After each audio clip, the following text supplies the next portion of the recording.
Hey guys, welcome back to the Aesthetic Sketchbook series. So today's painting will be back to the Dead Flower series, and I've settled on dried lilies to paint today. I was searching for a flower to paint. I've done roses, sunflowers, and tulips, and I thought lilies would be quite nice. So I first begin by sketching it out.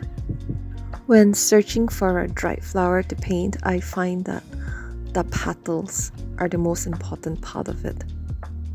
You want to find something that's kind of flowy and the petal droops enough to get that very sad dead flower feeling. I start by drawing two lilies facing the opposite direction and with their petals kind of like curled outwards.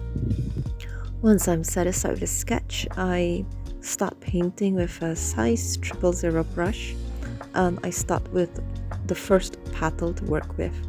So the darkest shade for this, I'm using dioxazine violet mixed with Van Dyck brown and purple pale mixed with burnt umber and a little bit of ivory white. So for the lily petals, to show how dehydrated it looks, there's the inner part of the lilies are always lighter and the outer part of the lilies are darker. So at the end of it, you can see the part where it curls outwards. I use ivory white to give it that lighter shade. And also for the darker part means it's the outside of the lily. For the petals, add a little bit of burnt umber and also yellow ochre and kind of just blend it in with the purple shades so it has that dried look to it.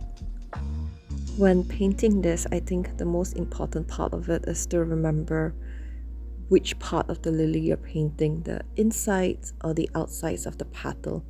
Then you'll be able to create that very tangled look to it.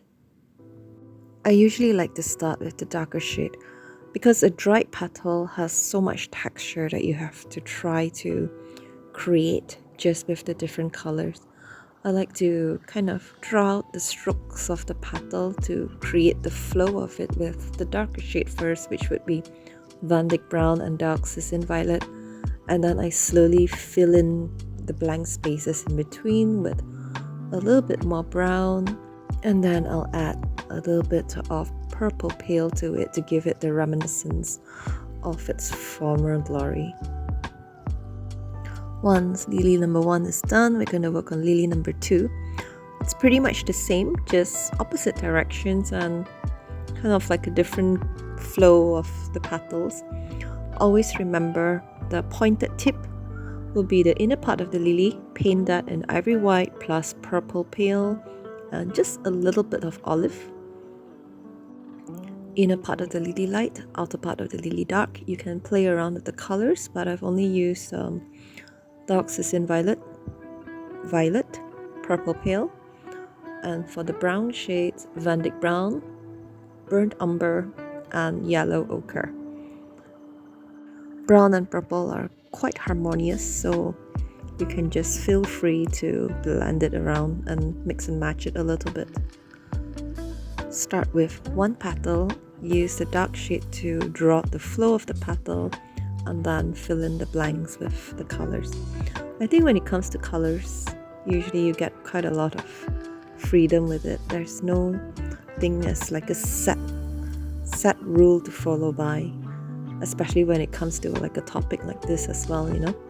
I think at the end of the day, painting is pretty much intuitive, so you go as you deem fit.